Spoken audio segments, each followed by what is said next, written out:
الشیطان الرجیم بسم اللہ الرحمن الرحیم الحمد للہ رب العالمین وصلی اللہ علی محمد وآلہ الطاہرین اللہم صلی علی محمد وآل محمد وعجل فرجہ. چلیں بیشتر بدانیم. خوب مزید جانتے ہیں انواع ظلم و ستم. ظلم و ستم کی قسمیں انواع نوع کی جمع ہے. نوع کی جمع ہے انواع یعنی اقسام. دیکھا ہوگا یہ عربی کا لفظ ہے لیکن فارسی میں بھی استعمال ہوتا ہے. انواع ظلم و ستم. ظلم و ستم کی قسمیں. مختلف قسم کا ظلم و ستم ہوتا ہے. اب دیکھتے ہیں امام معصومین علیہ السلام کی زبان میں کس طرح سے بیان ہوا ہے. خوب امام علی علیہ السلام می فرمایت بدانید کہ ظلم و ستم سے گونے اس.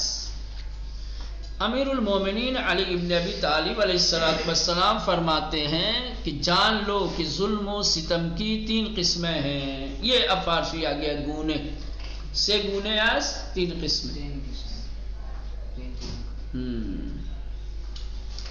بدانید دانستن سے فعل امر ہے, جمع کا صیغہ ہے. بیدان بدانید.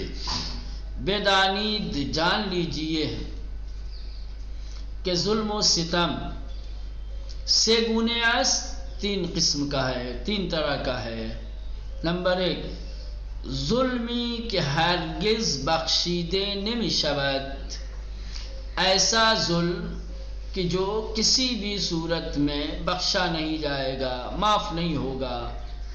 ظلمی کے ایک ایسا ظلم کہ ہرگز جو کسی بھی صورت میں بہیچ وجہ بخشیدے نمی شود, بخشا نہیں جائے گا, معاف نہیں کیا جائے گا. نمبر 2 ستمی کے باز خواست می شود. ایسا ستم کہ جس کے بارے میں سوال و جواب کیا جائے گا. باز خواست یعنی سوال و جواب, جس کے بارے میں پوچھا جائے. ٹھیک. باز خواست می شود ایسا ظلم و ستم کہ جس کے بارے میں حساب و کتاب ہوگا, سوال و جواب ہوگا, پوچھا جائے گا کیوں کیا. ٹھیک. ستمی کے ایسا ستم کہ باز خواست می شود کہ جس کی باز پرس ہوگی, جس سے کے بارے میں حساب و کتاب ہوگا, سوال و جواب ہوگا. نمبر 3 ظلمی کے بخشیدے می شود و از آن باز خواست نمی شود. ایسا ظلم کہ جو معاف کر دیا جائے گا, جس کے بارے میں کوئی سوال و جواب نہیں ہوگا. ٹھیک. 3 طریقے کا ہو گیا ظلم. ایک وہ ظلم کہ جو کسی بھی صورت میں معاف نہیں ہوگا. ایک وہ کہ جس کے بارے میں سوال و جواب ہوگا. تیسرے وہ کہ جو معاف ہو جائے گا تو سوال و جواب بھی نہیں ہوگا. ہے نا. ظلم کی یہ 3 قسمیں. ظلمی کے بخشیدے می شود ایسا ظلم کہ جو معاف کر دیا جائے گا. و اذعان اور جس کے بارے میں باز خواست نمی شود, سوال و جواب نہیں ہوگا. اب ہر ایک کی تفصیل. وہ کون سا ظلم ہے جو کسی بھی صورت میں معاف نہیں ہوگا. ستمی کہ ہرگز بخشیدے نمی شود شرک ورزیدن بے خدا است.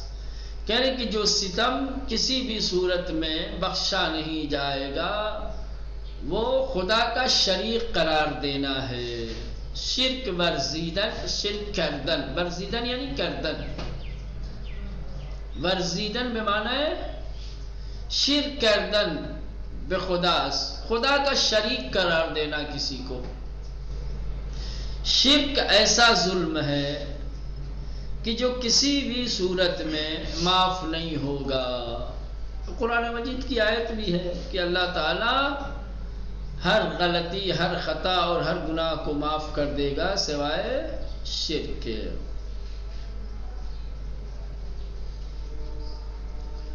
خوب. تو یہ ہو گیا وہ ستم, وہ ظلم کہ جو کسی صورت میں معاف ہونے والا نہیں ہے، وہ کیا ہے؟ خدا کا شریک قرار دینا. ٹھیک. ظلم کی بعض خاص میں شود ستم بندگان به یکدیگر است. جس ظلم کے بارے میں، جس زیادتی کے بارے میں حساب و کتاب، سوال و جواب ہوگا، وہ بندوں کا ایک دوسرے پہ ظلم کرنا ہے. ہم جو آپس میں ایک دوسرے پہ زیادتی کرتے ہیں نا، اس کے بارے میں سوال و جواب ہوگا. کیوں میں نے آپ کو گالی دی، آپ نے کیوں میری غیبت کی، فلاں نے فلاں پہ کیوں الزام لگایا، فلاں نے ناحق کیوں فلاں کو مار دیا، فلاں نے فلاں کو کیوں غلط نام سے پکارا. یہ سارے ظلم ہیں. ٹھیک ہے مولانا. ظلمی کے بعض خاص میں شود، جس ظلم کے بارے میں پوچھا جائے گا، سوال و جواب کیا جائے گا.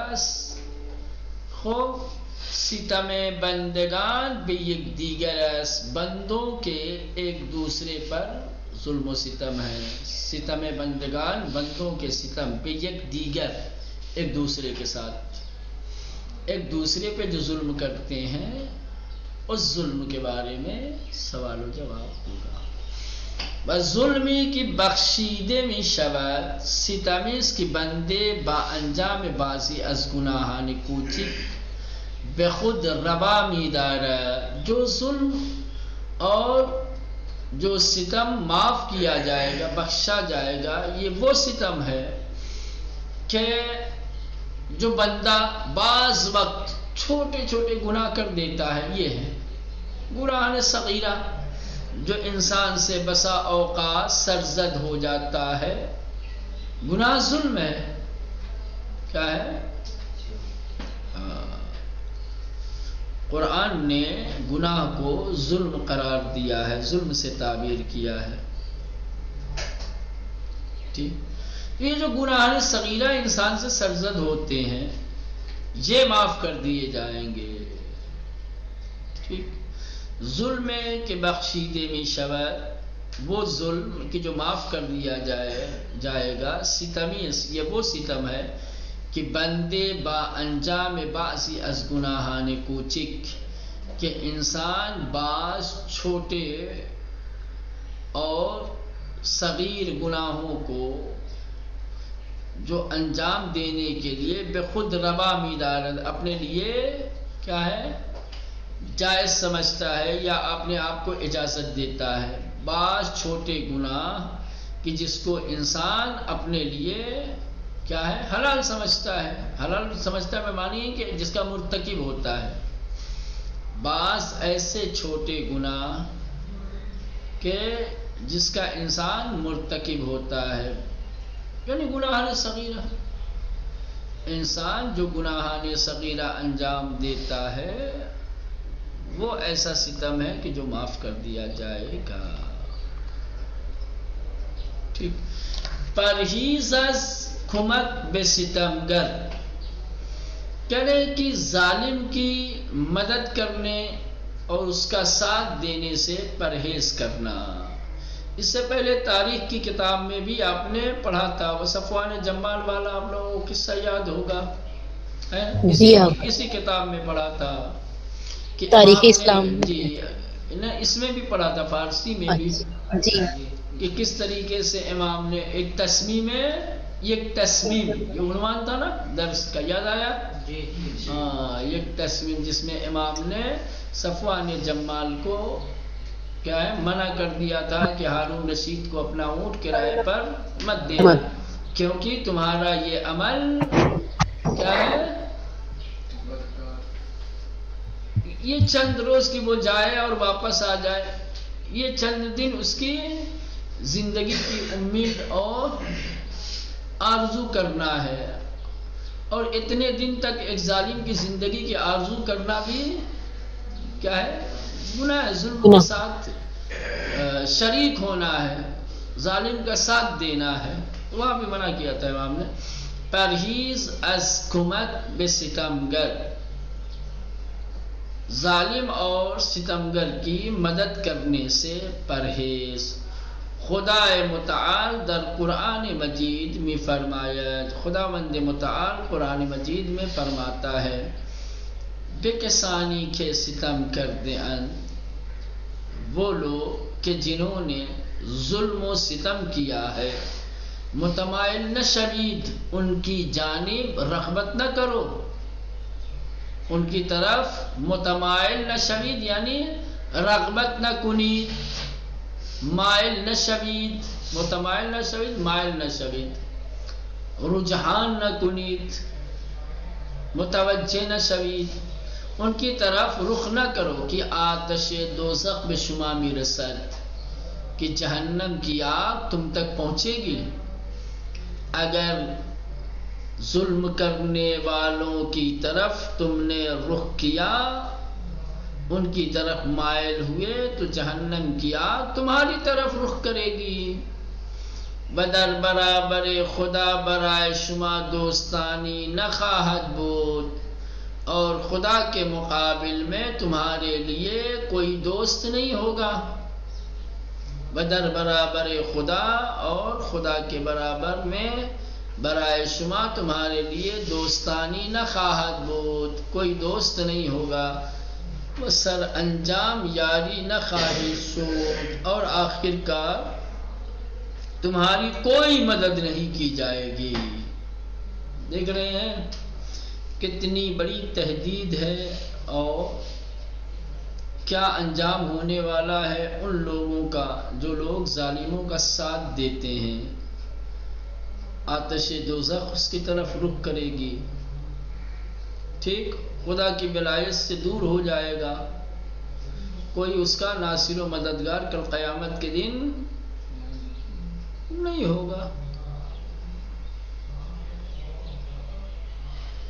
خوب پیامبر خدا حضرت محمد مصطفیٰ صلی اللہ علیہ وآلہ وسلم نے فرمایا، خوب اللہ کے نبی ارشاد فرماتے ہیں، چون روز قیامت می شود، جب قیامت کا دن آئے گا، جب قیامت کا روز ہوگا، چون یعنی جب روز قیامت می شود، قیامت کا دن ہوگا، جب قیامت برپا ہوگی، جب قیامت کا دن آئے گا، منادا ندا می دہد، تو آواز دینے والا آواز دے گا، منادا یعنی ندا دینے والا، آواز لگانے والا، ندا می دہد آواز دے گا، آواز دینے والا آواز دے گا، کیا آواز دے گا؟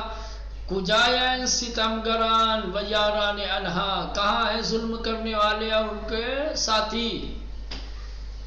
کجائیں یعنی کجا ہستند، یہ کیا تھا اصل میں؟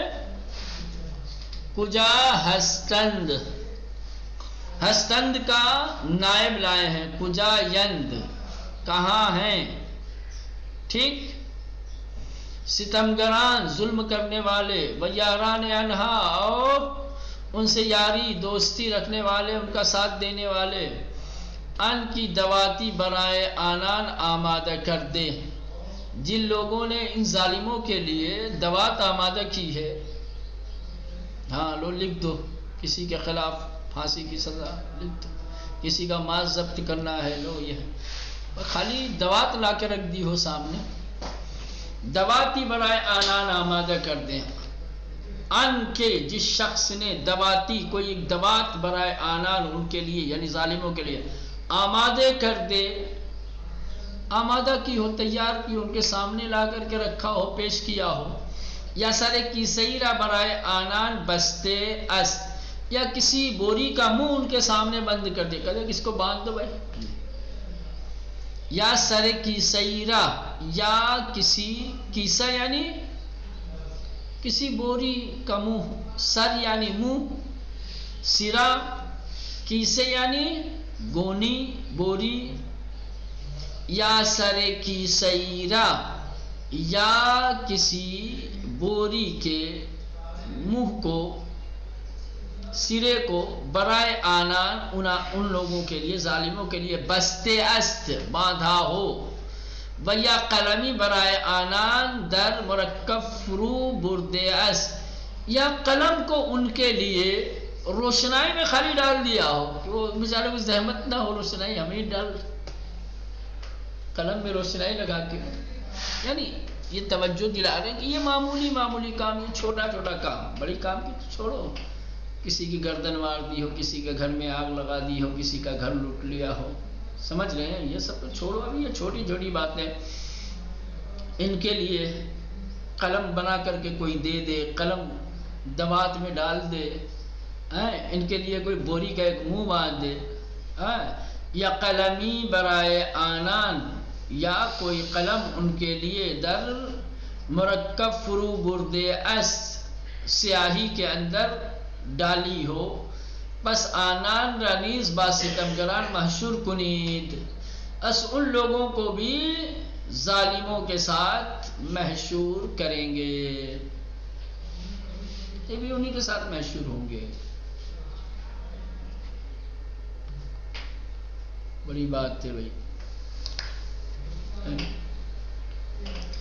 ظالم ستمگر جو ہے، ہم لوگ عام طور سے خالی یہ بڑے بڑے صدام جیسے، ہٹلر جیسے، یزید جیسے انہی کو سمجھتے ہیں، نہ بھائی، کبھی کبھی ہم لوگ اپنی ریئل زندگی میں ظالم بن جاتے ہیں، لیکن ہم لوگ اس کو بڑا معمولی سمجھتے ہیں، ہے نا؟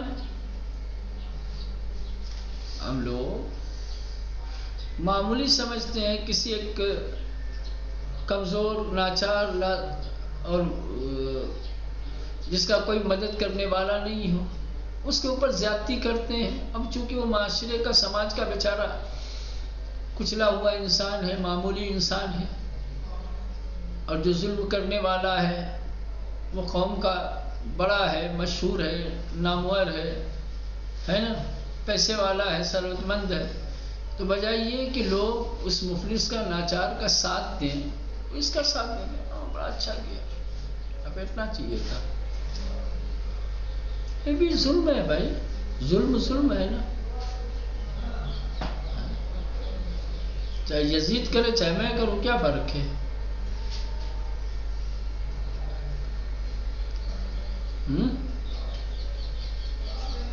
لیکن یہ ہے کہ نتیجہ بڑا وخیم ہونے والا ہے، خطرناک ہے، وہ سوچ سمجھ کے آدمی کو جو ہے دنیا میں رہنا چاہیے، کہ کہیں ایسا نہ ہو کہ بے اطلاعی اور بے خبری میں ایسے لوگوں کا ساتھ دینے لگے کہ جو ظالم اور ستمگر ہیں، تو ان کے ساتھ ہی حشر ہوگا۔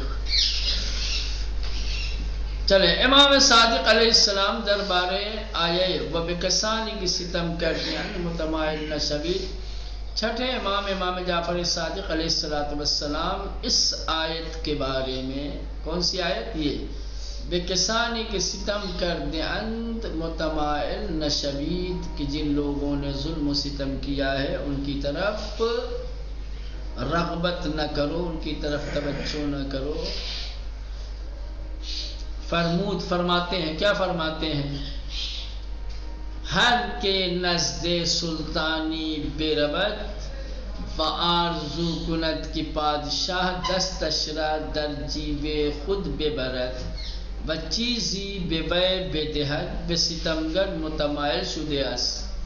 یہ تمائل کا مطلب کیا ہے؟ تمائل کا مطلب یہ نہیں ہے کہ پورے وجود سے جائے انسان، جا کر کے چپک جائے اور پھر خاطرداری میں لگ جائے، خدمت گزاری میں لگ جائے نا۔ امام فرماتے ہیں کہ اگر کوئی شخص کسی سلطان کے پاس جاتا ہے، کسی حاکم، کسی بادشاہ کے پاس جاتا ہے، اور بس اتنی آرزو کرتا ہے کہ یہ حاکم بادشاہ اپنے ہاتھ کو اپنی جیب میں لے جائے اور کوئی چیز جیب سے نکال کر مجھ کو دے دے، تو کہہ رہے ہیں کہ یہ ستمگر کی طرف مائل ہونا ہے، اللہ نے اس سے بھی منع کیا ہے۔ ہر کے نزد سلطانی بے ربط، ہر کے یعنی ہر کسی کے، جو شخص، جو آدمی کسی بادشاہ، کسی حاکم، کسی سلطان کے پاس جائے، وہ آرزو کند، اور تمنا کرے، آرزو کرے کہ بادشاہ، یہ جو حاکم ہے، یہ جو بادشاہ، سلطان اور بادشاہ میں ایک ہی معنی میں، دستشرا در جیب خود بے برد، کہ اپنے ہاتھ کو اپنی جیب میں لے جائے، وہ چیزی بے بے دہد، اور کوئی چیز اسے عطا کرے، اسے دے، بے ستمگر متمائل شدہ، ایسا شخص ستمگر کی طرف متمائل ہوا ہے، راغب ہوا ہے، اس نے توجہ کی ہے۔ درجہ دیگر نیز میں فرمایا. دوسرے مقام پر امام فرماتے ہیں ستمگر و یاری دہندش ظالم اور اس کا ساتھ دینے والا و کسی کے بے اس ستم راضی باشد اور وہ شخص کی جو ستمگر کے ستم سے راضی ہو. ہر سے در ستم شریکان یہ تینوں کیا ہے ستم میں بھاگیدار ہیں شریک ہیں. گویا تینوں ستم کرنے والے ستمگر اس کا ساتھ دینے والا اور اس سے راضی ہونے والا. ٹھیک زیارت عاشورہ پڑھتے ہیں. زیارت عاشورہ میں تمام چیزیں ہیں شایعت وفایت ہے نا. من رسیت بہ ہے نا. یا لعنتیں جو بھیجی جاتی ہیں تمام جو گزر گئے ان سے لے کر کے آئندہ تک کے لوگوں پر جو لوگ واقعہ کربلا میں شریک نہیں تھے ان پر بھی انہوں نے کیا بگاڑا. سارے آل مروان آل مرجانہ بنو امیہ سارے تو نہیں تھے کربلا میں لیکن سب پہ بھیجتے ہیں لعنت قاتبہ کہہ کے یعنی سب کے سب پہ لعنت. کیوں؟ اس لیے کہ شریک نہیں تھے وہ لوگ لیکن راضی تھے اس ستم سے.